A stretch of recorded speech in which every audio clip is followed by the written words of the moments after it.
The 2025 Met Gala had a very clear theme: superfine tailoring and black dandyism. So where did some guests get it wrong? From Lisa wearing her panties with a picture of Rosa Parks on it, to Zendaya and Anna Sawai quite literally twinning. We're going to talk about everything Met Gala, from the historical context all the way down to the looks, the hits, the misses, and please do not get in your feelings because I'll block you and I'll move on with my life. We're gonna get into all this and more, but before we do that, hi, I'm Naya. I'm a media analyst and a journalist. If you like what you're seeing, which I definitely know that you are, don't forget to subscribe. We do fun things over here. We talk about film, TV, media, pop culture, news, you name it. So subscribe and let's get into this. Superfine was organized by head curator Andrew Bolton with guest curator Monica Miller, professor and chair of Africana Studies at Barnard College and Columbia University, and author of Slaves to Fashion, Black Dandyism, and the Styling of Black Diasporic Identity, a prize-winning 2009 book. The academic text provided the initial framework for the exhibition, which examines more than 300 years of Black style and identity through the figure of the dandy. Often male, the dandy is a person who is exceedingly careful and deliberate about their appearance. Mindful, you might say, but extra in place of demure. For Black dandies, there was and is much more at stake, including power and agency, than mere vanity. In fact, dressing well or styling out might fall under the category of nonviolent resistance. You cannot deny that there is something so trance-like, something so magical about the very sharp-cut creases of a suit and that tailored sharp look, the polish of leather shoes, and the swish of a pocket square. But for Black dandyism, this isn't just about looking good, it's about making a public declaration. A defiant reclaiming of a space in a world that has long sought to define and confine the Black identity. So what exactly is Black dandyism? At its core, it's a fashion revolution, a movement steeped in history, resistance, and pride. But its impact stretches far beyond the sartorial. It's a cultural statement, an act of protest, and above all, an enduring celebration of individuality. With the 2025 Met Gala theme, Superfine, Tailoring Black Style, focusing on the pivotal role Black culture plays in shaping fashion, Black dandyism is receiving the global spotlight it has long deserved. Some popular founders and icons: we have Chantrell P. Lewis, curator and filmmaker behind the Dandelion Project, which explores global Black dandyism. It highlights how men use fashion to challenge stereotypes and express individuality. Dandelion subjects: Black men from across the globe, Senegal, Harlem, London, and beyond, who fuse sharp tailoring and cultural heritage together. Kwame Brathwaite, 1960s photographer who documented the Black is Beautiful movement, captured dandy-adjacent aesthetics rooted in self-love and pride. Jidenna, modern artist and self-proclaimed classic man, embodies dandyism with Afrofuturism, tailoring to Pan-African details. There's Andre 3000, known for his eclectic, flamboyant fashion that challenges masculine norms. His look often mixes historical European elegance with a Black cultural twist.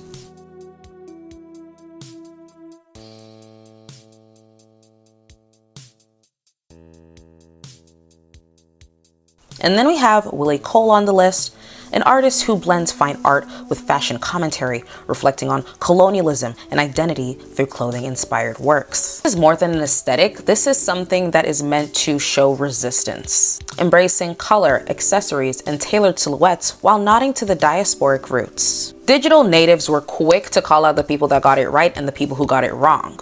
There were people who were not on trend at all, there were people that almost got the assignment, and there were people who misunderstood the assignment by thinking that Black tailored superfine style was just to wear a suit and have a really big hat on, or, something like that.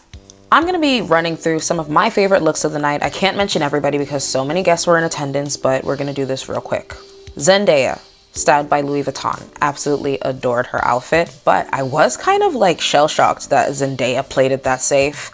Also, with Anna Sawai wearing the same thing as her. When I say same thing, similar outfit, because, there are a few differences here and there. But I don't know how her stylist reacted to seeing that, because I would have been a little bit taken aback. There were people online saying that Zendaya's outfit was really good, really well tailored, but it could have used a cane. So that was an interesting take. I know she could have pulled that off. There was Tiana Taylor. She was giving Dr. Facilier goodness. Amazing. Only she can pull that off. Lewis Hamilton has always been the guy to look at when it comes to Black dandyism, and he did not do anything less than deliver. Shabuzi, all the men, quite literally, dressed to the nines when it came to the super fine black tailoring style. Doja Cat, styled by Marc Jacobs. She looked really cool to me, and I love what they did with her hair. I love what they did with her outfit, the boxiness on point. Janelle Monáe, you know that this is her field. You do not come to play with Janelle Monáe when it comes to dandyism. She had a little monocle on, she was looking cute. In the after party, she got her whole chest out. You know she loves herself a good titty. Mindy Kaling was completely tailored to the nines. I was so happy to see this look. She understood the assignment. Sarah Snook got it to a T. Angela Bassett, Whoopi Goldberg, all the aunties and the veterans of acting, of course, they know how to put up a good look, okay? They know how to make themselves look like it's hard out here for a pimp. Joey King was so impressive. She looked dressed. She dressed down. A lot of people online were pleasantly surprised. People were like, I am so mad that Joey King actually got it right. Don't know why they said that, but I just think she looked amazing. Her hair, the suit, the poses. She was confident in her outfit. Common Domingo, we don't have to say anything more. Funny enough, there's this meme going around of Common and Lewis Hamilton quite literally peering at Anna Wintour through the side of their eye, and it looks like they are judging her harshly because Anna Wintour, you know, she does what she wants, she's in charge, but she did not understand the assignment. ASAP and Riri, check, check, check. Iman Haman, who actually took a picture with Zendaya, and the two of them looked amazing side by side. Damson Idris. Iowa Debre's look was so beautiful to me because she got to pay homage to her Nigerian ethnicity, her father's side being from Edo State. She had the corals, which, you know, symbolize prosperity, ceremonial rights and titles. And I'm Nigerian and I'm Igbo, and we also wear corals a lot. So it was really nice for her to come out and talk about how much, you know, she really wanted to think about her outfit and just pay homage to the motherland. We had Thames, who was serving dandyism realness. She was giving African Mary Poppins.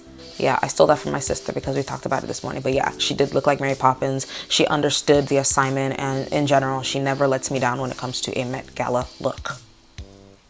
There was Cardi B and there was Lizzo, as well as Jenna Ortega, who actually is one of my favorites of the night. People will say that she wasn't on theme, which I don't agree with, because she had the super fine tailoring going on with the rulers, and if you look really close, attention to detail is everything. Sabrina Carpenter, Lisa, and someone else who was styled by Pharrell, and apparently Pharrell didn't let them wear pants, so that explains a lot. And he was like, you're quite short, so no pants for you. But we're gonna get into that in the looks that I think were a miss. This is gonna be the section of people who either missed the mark entirely or were just too busy playing it safe. We had Lisa and the very controversial Rosa Parks panties. Now this comes after Lisa and Blackpink's controversy of them saying the N-word. Obviously, you know, these cancellations don't work in real life, but people still can carry these grudges if they please. You have more than enough reason to if you want to.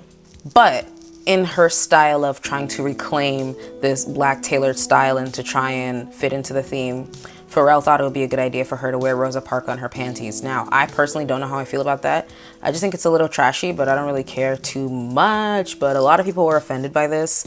And a lot of people were like, it's just distasteful. And some articles have even said that she's one of the worst dressed. I think the idea of the entire outfit is cute, but the Rosa Parks panties? Anne Hathaway, complete disappointment, and that's okay. I liked Sydney Sweeney's dress a lot. When she first stepped in, everybody thought it was Miss 16 Carriages. Everyone thought it was Lotto or just some light skin, right? And there's this ongoing joke going on with like, oh, we got the Hilary Duff white girls and the Sydney Sweeneys. They're basically the light skins. It's a joke, right? But other than that, jokes aside, I think the dress was good. It just wasn't giving black tailored style. Her inspiration wasn't even based off of a black celebrity or artist or someone of the sort. So it did lead a lot of people to ask questions as to why it was so hard for her and a couple of other people to follow theme. Personally, I know that Sydney Sweeney isn't the type of person to make such a bold fashion statement when it comes to like how Zendaya could rock a suit or Janelle Monáe could wear a monocle, but just give us a little bit of something. Joey King and Sarah Snook did something. This was Tyla's outfit for this year. Her inspiration was off of Andre, obviously. And a lot of people were like, how does she go from her Met Gala debut last year to this? And I personally think that it all depends on what the theme is. Some people can't hit it all the way. They can't hit all the points when it comes to getting the theme correct. Other than that, I think she looked beautiful. She looked elegant. Her hair was cute. And that's pretty much that. Hailey Bieber, it's almost like she didn't try at all. Hailey Bieber, Kim, Kylie, the Kardashians, they did not. And then we have Megan Thee Stallion, who I really did like her outfit. I thought she was playing it safe. A lot of people felt she was playing it safe because we know her for being a cosplay queen. She's done this beautiful cosplay of Death the Kid, and it seemed more Black Taylor style than this, even though her inspiration was Josephine Baker. So I'm not gonna like take away all her brownie points, but this was something that was pointed out. I think she would have looked very sharp in a suit. This whole event sometimes just proves that celebrity status often outweighs the relevance to the theme. Now let's talk about who wasn't there and who the people online felt were snubbed or unjustly not invited. However the Met Gala works. I know that the Met Gala works invite only and that with certain companies they will buy a table, but in the case of this influencer, Wisdom K, he took to social media to express the fact that he was not going to be in attendance at the Met Gala after having a really good debut last year, and this upset a lot of fans and well-wishers, especially when you look at his portfolio of work and you see that he is very much the definition of Black dandyism.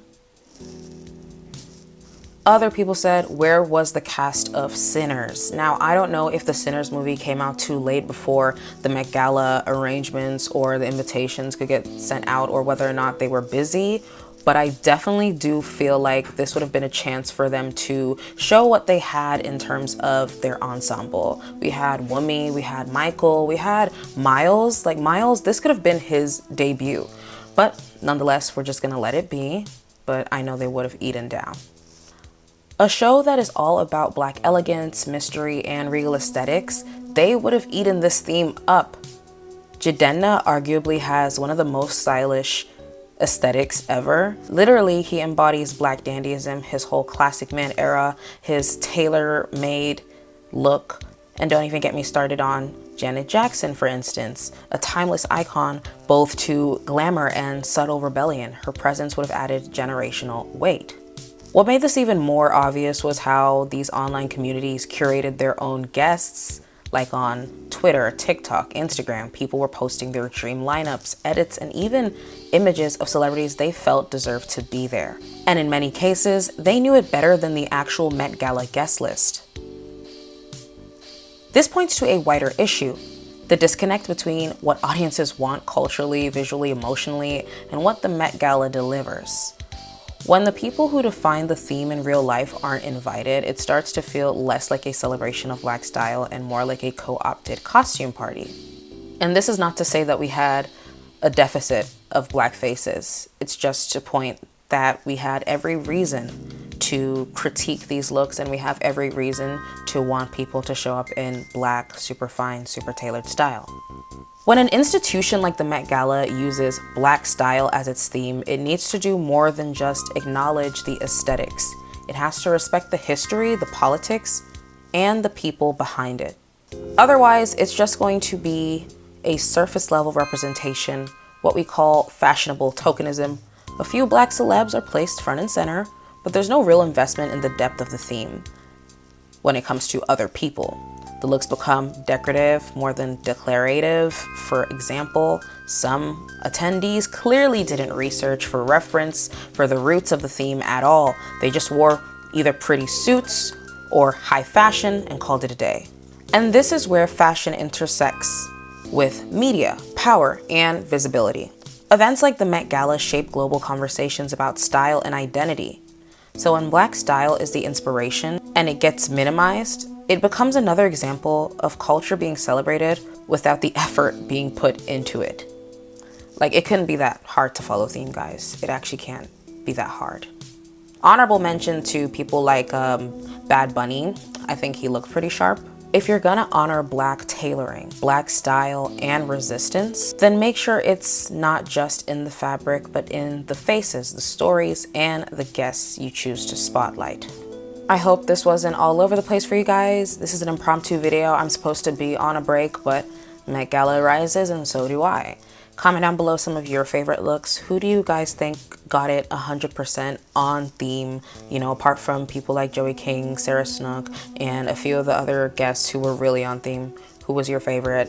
What do you guys think about this year's Met Gala? Do you think that it's a recession indicator? That Zendaya played it safe? That's what the streets are saying. Thank you so much for watching. Don't forget to subscribe because that's how I keep the lights on over here. And yeah, I will see you guys in my next video.